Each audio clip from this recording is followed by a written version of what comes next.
Pour cette conversation, nous avons pensé intéressant de revenir sur les thèmes abordés précédemment, mais avec une perspective différente. Nous allons ici comparer les points de vue de deux générations de femmes africaines. Bibicha et Sandrine nous partageront leur opinion sur la manière dont ils ont vu évoluer le monde du travail, leur engagement civique à Montréal, la représentation des femmes africaines dans l'espace médiatique, ainsi que le regard sur les mouvements sociaux de ces dernières années.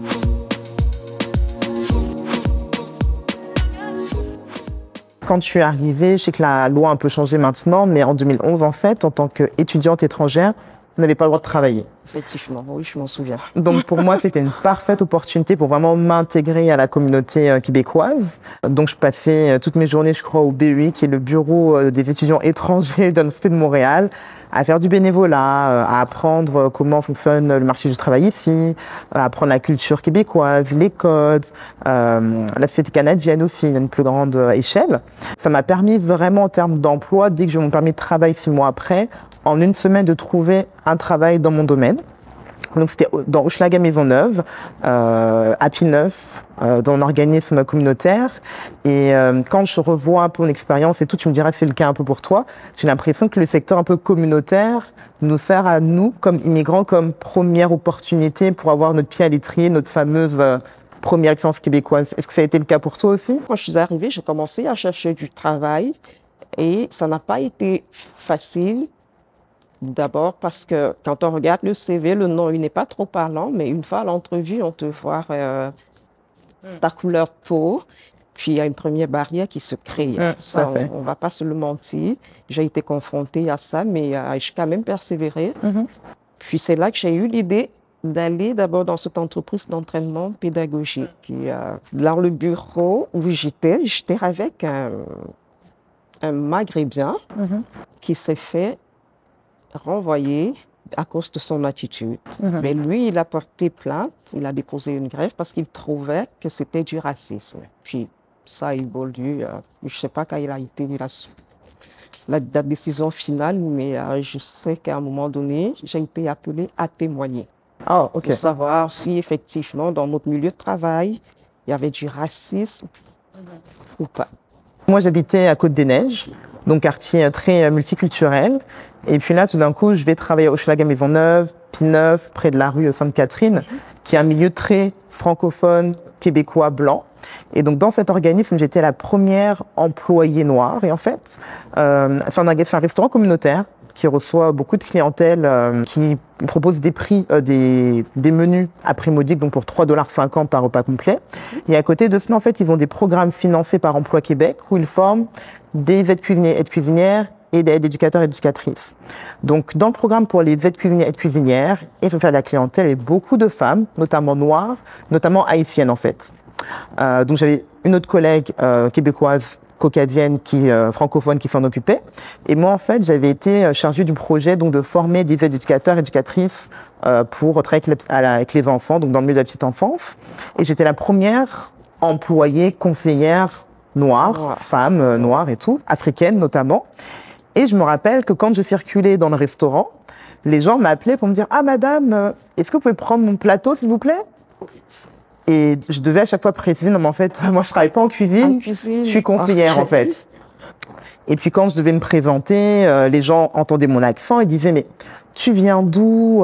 Donc moi je dis « Je suis française. »« Ah mais il y a des Noirs en France ?» Puis je disais « Ben oui, il y a des Noirs en France, mais je suis originaire du Congo. » Et ils disent « Ah, mais au Congo, mais comment t'as fait pour venir en France?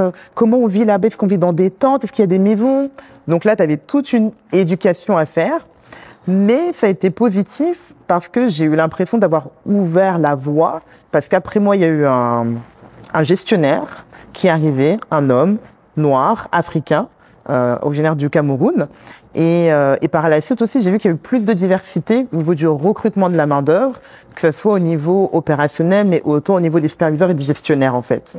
Parce que je pense que le fait d'être confronté à cette différence-là a fait que les gens, en fait, se sont rendus compte qu'il y avait peut-être certaines craintes qu'ils avaient de recruter des gens comme moi, des femmes noires, notamment africaines, avec tous les stéréotypes qu'on a de par les médias, et puis de se rendre compte que même si mon nom c'est Bibicha, donc moi, contrairement à toi, quand je postule, on sait que je suis pas blanche aux yeux bleus, hein, ça c'est évident. C'est sûr. Donc on s'attend déjà à voir arriver une femme noire, mais se rendre compte que qu'il y a des compétences, il y a de l'intelligence et une capacité d'adaptation aussi. Parce que le regard qu'on me renvoyait souvent, c'était « Oui, mais t'es noire, c'est Hochelaga Maisonneuve, on a notre culture, comment tu vas faire pour t'adapter ?» Ça, c'est une question d'entrevue. Sachant que je précise que c'est un peu une question limite en entrevue, parce qu'on n'est pas censé te poser des questions de ton origine et autres. Mais j'ai répondu de bonne foi pour les rassurer, pour leur dire « Vous inquiétez pas, l'immigration, au contraire, ça vous apprend en fait à avoir cette résilience-là, cette capacité d'adaptation. Et ce qui fait qu'après, je l'ai retransmise également aux hommes et aux femmes que je formais dans mes programmes. Ce qui fait que même dans les écoles, il y avait beaucoup plus de diversité en fait.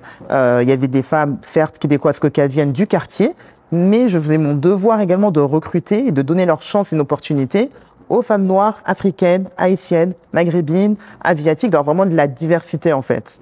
Et je pense que ça a beaucoup joué dans mon évolution, mais dans l'évolution aussi de l'organisme en tant que tel en fait, qui a gagné en diversité. La partie que je trouve quand même la plus difficile, c'est ce côté éducationnel, parce qu'on se retrouve comme à chaque fois les mêmes questions qui reviennent, avec des personnes différentes bien sûr. Tout récemment encore, je me suis fait poser la question à savoir si on avait du maïs au Cameroun, par exemple. Donc c'est à croire qu'on se nourrit peut-être de quoi. Je dis oui, on en trouve. Quand tu t'habilles comme ça, tu devrais avoir super chaud. Hein? Non, c'est pas très chaud mon vêtement. À chaque fois, il y a ce côté, il faut toujours éduquer le monde. Au Cameroun, est-ce que vous parlez français? Oui, on parle français. Est-ce qu'il y a des avions au Cameroun? Comment vous faites pour arriver ici? Oui, il y a des avions, il y a des voitures, il y a tout ce qu'on trouve ici. Il faut à chaque fois revenir là-dessus. Bizarrement, dans le privé, je me suis rendu compte que le fait que je sois une femme noire, avec l'apparence que j'ai, la manière dont je parle ou autre, que ça pouvait des fois intimider en fait. Surtout que moi, je visais en fait des postes de conseillère RH et étant membre de l'ordre et tout, très souvent on a invité à des congrès, des formations et il y a très peu de femmes noires. Très très peu. Généralement, on est peut-être une ou deux.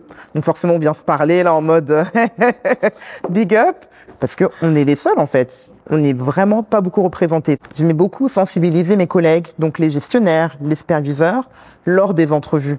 Parce que beaucoup, souvent, c'est pas méchant, mais tu sais, quand tu connais pas les gens ou tu connais pas une culture, tu as tendance un peu à te braquer. Donc, j'étais un peu devenue l'interprète de l'entreprise pour dire non, faut pas le prendre comme ça. Dans notre culture, c'est ça. Et pourtant, la culture africaine, ça n'existe pas, hein, parce que l'Afrique, c'est pas un continent. C'est pas un pays, désolé. C'est un continent constitué de différents pays, différentes cultures. Mais je devais, entre guillemets, rentrer dans ce stéréotype-là pour les rassurer et leur dire, donnez leur chance en fait à ces personnes-là. Et moi, en tant que personne RH, je me faisais un devoir de leur donner l'opportunité parce que at the end of the day, c'était moi qui prenais la décision en fait. Parce que lors des séances de recrutement, des entrevues, je me rendais bien compte qu'on était plus exigeant avec des femmes noires africaines qu'avec d'autres femmes en fait. Bizarrement, on leur demandait beaucoup plus de prouver leurs compétences, de prouver leur expérience. Les entrevues duraient beaucoup plus longtemps. Et à chaque fois, j'étais là, je me posais la question en fait de pourquoi, du comment. Mais malheureusement, en fait, si tu veux pouvoir, pour moi dans mon métier en fait, si je veux pouvoir changer les règles, ça doit se faire de l'intérieur en fait, par de la sensibilisation, devoir même moi-même être hyper exigeante avec moi-même au niveau de mes compétences, de ma performance, pour pas qu'on dise non, on peut pas embaucher une dame comme une fille comme ça parce que elles sont toutes comme ça en fait. Parce que malheureusement, en tant que femme africaine, j'ai l'impression qu'on a un peu le porte-drapeau, c'est-à-dire que quand tu arrives à évoluer, tu ouvres la voie pour les autres, mais si jamais tu tombes, effectivement, là c'est toutes les femmes africaines, elles sont incompétentes. Et en plus, le pire c'est que moi je suis entrepreneur aussi. J'ai une entreprise dans le domaine des cosmétiques et je l'ai beaucoup vécu ça aussi. C'est-à-dire que notre communauté va être en mode oui, on veut soutenir les entrepreneurs noirs, black money, blablabla. Mais au niveau de l'exigence aussi, ils sont beaucoup plus exigeants avec nous que, par exemple, si McDonald's va livrer leur repas avec 2 heures de retard, ils vont continuer à aller chez McDonald's. Mais en tant qu'entrepreneur noir, j'ai l'impression que si nous on fait une faute, comme ça rentre un peu dans l'image préconçue de les entrepreneurs noirs, ils sont pas sérieux. C'est bon, on va aller sur Facebook, on va te dire que t'es mauvais commentaires. C'est ça. Et c'est là où je trouve que des fois, il y a ce double standard que nous-mêmes, dans notre communauté africaine, on n'est pas trop en train de se soutenir comme on devrait le faire, en fait, quand je compare avec d'autres communautés, en fait. Je trouve ça dommage. Oui, ça c'est vrai, je suis d'accord avec ce point-là. Entre nous, on ne se soutient pas assez. Comment on veut avoir du soutien des autres si nous, déjà, dans notre communauté, on n'arrive pas à se soutenir. Et je trouve que ce point, il est important. Il est temps pour nous qu'on apprenne à se serrer les coudes pour être plus fort. Et je pense qu'avec ça aussi, ça ouvrira la porte aux autres de nous respecter mieux, on s'imposera plus facilement aussi aux autres. Et par-dessous tout, je trouve que en tant que femme noire africaine, on a un peu les derniers passagers du train. Parce que quand je pense aux mouvements sociaux qu'il y a eu récemment, notamment avec le meurtre de John Floyd, ça a été beaucoup axé au niveau de l'homme noir, je trouve, en fait. Ce qui est très bien. Mais j'ai trouvé qu'il y avait un manque d'empathie pour également les femmes noires et leur vécu. Effectivement, on a ce rôle d'éducatrice envers nos enfants. Ma fille, elle a vécu ce genre de situation aussi à l'école, d'abord à l'école primaire. Un ami de l'école qui l'a traité de macaque. Oh. Oui, littéralement. Puis j'ai dit, OK, tu vas en parler à tes enseignants, puis tu me diras qu'est-ce qui s'est passé. Il n'y a pas eu de réaction.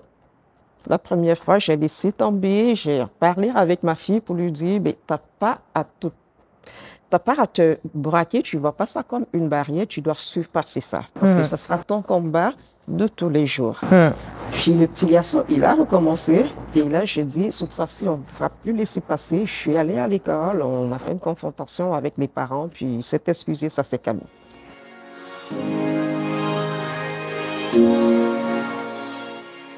Avant l'adversité, c'était ouais, bon, ça passe après la formation, après l'opérationnel. Mais là, ils se sont rendus compte que, surtout après le Covid, il y a eu des problématiques en termes de rétention et d'attraction de la main-d'œuvre, en termes de santé mentale aussi, des grosses problématiques qui sont ressorties. Et ils ne pouvaient plus mettre, entre guillemets, sous le tapis toutes ces problématiques de discrimination, diversité, d'inclusion et d'équité. J'ai passé ma cérémonie de citoyenneté, j'ai les larmes aux yeux, j'étais tellement émue parce que ça a été tout un challenge. Oui, parce que j'ai vraiment vécu les revers des différents gouvernements qui ont un impact sur les politiques d'immigration. Je les ai tous vécus. Donc, ce qui fait que ça donne ce sentiment vraiment de mériter cette citoyenneté. Mais malheureusement, je pense que l'appartenance, c'est pas unilatéral. Oui. It goes both sides. Donc, Mais j'avoue que moi, mon intégration a été difficile. Mais difficile à cause de moi-même, pas à cause du Québec ou des Québécois. Je les ai trouvés vraiment très accueillants, très chaleureux à mon arrivée. Mais ça a été difficile, pourquoi? Parce que j'ai embrassé tout de suite la communauté camerounaise. C'est l'erreur qu'on commet quand on arrive dans un nouveau pays. C'est pas forcément ta communauté que tu dois embrasser en premier si tu veux t'intégrer. Tu te retrouves comme si tu es dans ton pays. Pourtant, tu ne l'es pas. Alors, si je donne le conseil à quelqu'un qui arrive nouvellement au Québec, je dis, fais-toi des amis québécois. Non, ça t'aidera à t'intégrer. Je sais que chez moi, c'est le Québec, parce que quand je vais en France, les premiers jours, c'est magnifique, je suis contente. Au bout de 2 semaines, là, faut que je rentre chez moi, en fait. Et chez moi, c'est le Québec. Et mon fils, je pense que son père est malgache, français, mais malgache. Moi, je suis congolaise, française. Il est québécois. Donc, il y a tout cet enjeu de transmission. Mais pour moi, c'est extrêmement important que, il est québécois, en fait. Donc, de ce point de vue-là, des fois, il m'apprend des choses, alors qu'il a 3 ans, bientôt 4 ans, il m'apprend des choses.